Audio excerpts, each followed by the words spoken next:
Là. Donc là, nous avons un cours de schéma. Ça sera notre premier cours sur le schéma électrique surtout.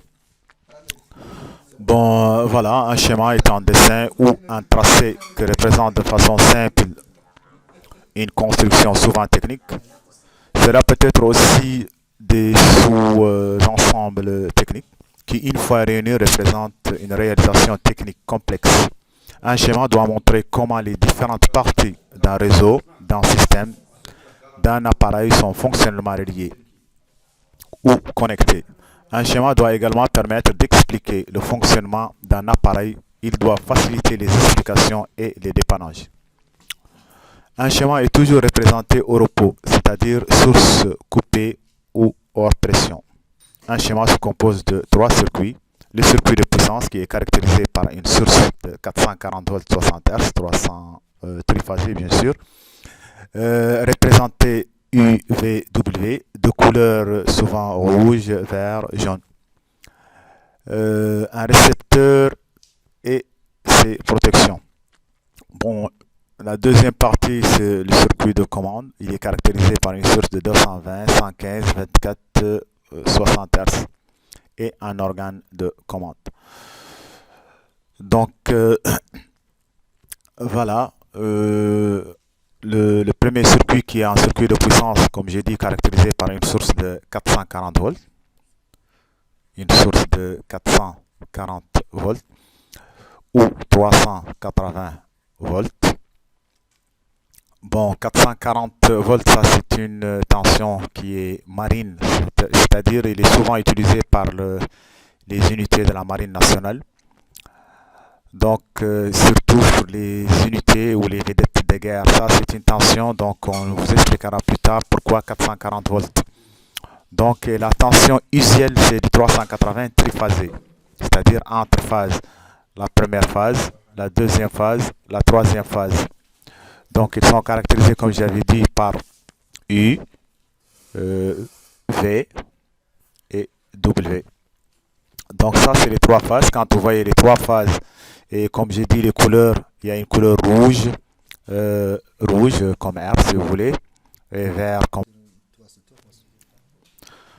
voilà, je disais les trois couleurs, comme vous avez vu, le rouge, vert et jaune. Et ça, c'est des couleurs qui sont conventionnelles, bien sûr. Donc voilà, quand on voit déjà ça, la première des choses, si vous voyez une tension caractérisée déjà par une tension, comme vous avez vu, 380 ou du 440, et vous avez UV, W, RV jaune, ça directement c'est un circuit de puissance qui est caractérisé ainsi. Et on verra plus tard, plus détaillé dans les schémas qui suivent, comment c'est fait. Et le deuxième schéma, comme j'avais dit, c'est le circuit de commande. Ce dernier, il est caractérisé par une source de 220, 115 ou 24 volts, 60 Hz. Pourquoi du 220, 115 et 24? Donc, quand on dit 220, il ne faut pas rester carrément borné que sur 220. On peut avoir du 225, du 230, c'est-à-dire à partir de 219 jusqu'à 235. Ça, c'est toujours tolérable. Ça, c'est du 220 toujours. C'est une tension simple. Et 115, on peut avoir une tension de 110, il peut être une tension de 120, et c'est toujours tolérable. Et quand on dit aussi du 24 volts, on peut avoir du 26, du 28 jusqu'à 32 volts, ça c'est toujours une tension simple, ça c'est toujours tolérable. C'est-à-dire qu'il ne faut pas que vous voyez écrit 220, que vous croyez qu'il va falloir que ça soit 220 pile.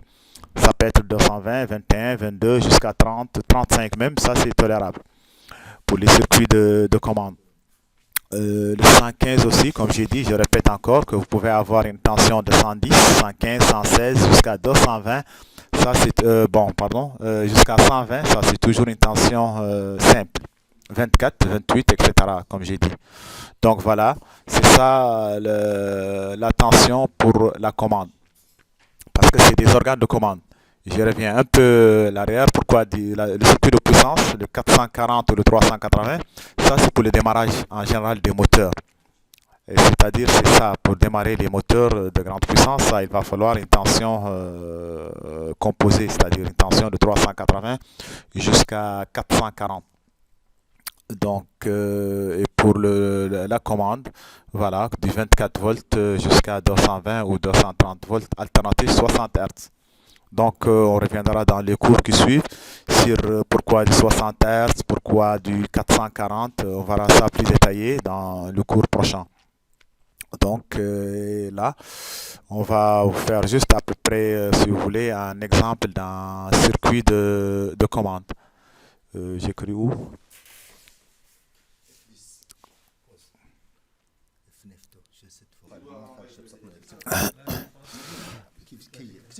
Bon, voilà, c'est juste un exemple d'un circuit de puissance.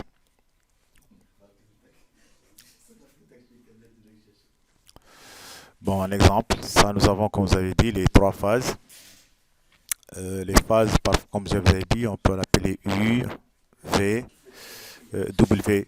On les appelle aussi L1, si vous voulez, L1, L2, L3. Ça, c'est des phases. Et c'est là la tension composée. Entre U et V, nous avons du 380 ou du 440. Bien sûr, entre U et V, vous avez du 380 volts ou 440. 380 volts ou 440 volts, ça c'est la tension composée. Donc, et là, nous avons les trois phases et ils sont caractérisés comme je vous avais dit. La phase 1 elle est rouge, vert et jaune. Donc, voilà, là nous avons, voilà, donc là nous avons un coupe-circuit, c'est-à-dire un fusible. Et là, nous avons juste après, nous avons un contacteur. Ça, c'est un contacteur. Un contacteur, si vous voulez, KM. Et après le KM, nous avons un dispositif de protection qui est le relais thermique. Et écoutez, je dessine mal, mais bon, voilà. Donc, de toute façon, vous aurez des polycopes après, à l'issue de ce cours, où on trouvera une solution. Donc, voilà. Et juste après le relais thermique, ça, c'est le moteur. Ça, il doit être juste après, ici, en dessus, non? Ok, c'est bien, c'est bien. Et là, nous avons juste après, nous avons le moteur. Ça, c'est un moteur alternatif triphasé. Donc, voilà. Donc, voilà, ça, c'est le circuit de puissance. Comme je l'ai dit, il est caractérisé, voilà, la tension de puissance qui est de 380. Et après, vous avez les organes de commande. L'organe de commande, c'est juste après, vous avez l'organe de commande, c'est le contacteur. Donc, les organes de commande, voilà. Donc là, vous avez un contacteur. Donc ce dernier, lui, il est alimenté. Donc là, nous avons A1, A2. Ça, c'est les contacteurs. C'est ce dernier organe de commande qui est commandé par du 220 volts alternatif. Donc une fois que cet organe de commande est alimenté, bien sûr qu'il va fermer les contacts, c'est-à-dire un contacteur, c'est un dispositif qui permet de bien sûr fermer plusieurs contacts en même temps à distance. Donc c'est un dispositif automatique en quelque sorte. Donc et voilà, c'est pourquoi on va essayer de distinguer entre le circuit de commande et le circuit de puissance. Le circuit de commande c'est une tension composée 380-440 et le circuit de commande c'est du 220. Voilà, on l'a appelé commande, c'est pour commander bien sûr le dispositif afin que le moteur se mette à fonctionner. Une fois qu'on aurait alimenté le dispositif de commande, c'est-à-dire le contacteur, il va fermer ses contacts et le moteur se met en route. Donc ça, on le verra plus tard, plus détaillé dans le circuit de commande tel qu'il est. Là, j'ai mis bon, un circuit de commande, si vous voulez, bien sûr, c'est voilà.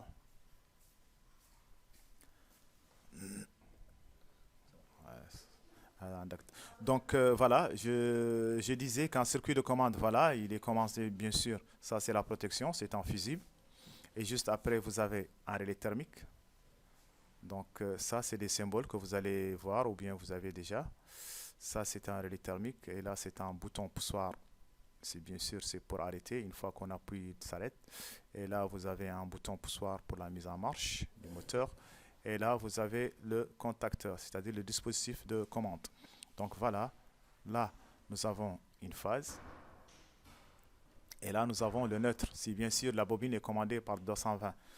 Donc voilà, qu'est-ce qui se passe. Donc si on va par exemple théoriquement expliquer le circuit le dispositif de commande, qu'est-ce qu'on aurait dit? Là, nous avons une phase et ça passe directement, le circuit est là. Ça passe par le relais thermique. Après le relais thermique, donc la relais thermique, on peut mettre RT, c'est-à-dire relais thermique. Là, nous avons un bouton poussoir, c'est-à-dire pour l'arrêt. Et là, nous avons un bouton poussoir pour la marche. Donc voilà, là c'est un contact d'auto-alimentation, si vous voulez, KM11, et là c'est la bobine elle-même KM1. Donc qu'est-ce qui se passe? Donc une fois alimenté, on appuie sur ce bouton, qu'est-ce qui se passe? Le circuit se ferme, cette bobine elle est excitée, c'est-à-dire elle est sous tension. Qu'est-ce qu'il va se passer? Il va fermer ce contact et le circuit de commande est en marche. Le circuit de commande, comme je vous avais dit, c'est pour juste mettre le circuit de puissance en marche. Donc voilà, c'est ça. Donc comme on avait dit, le contacteur KM est là. Une fois que le sectionneur porte fusible est fermé, donc on ferme ici, ici se ferme, ça celui-là se ferme. Et après le contacteur, une fois qu'il est alimenté avec le bouton poussoir comme je vous ai montré sur le circuit de commande, ce dernier il se ferme.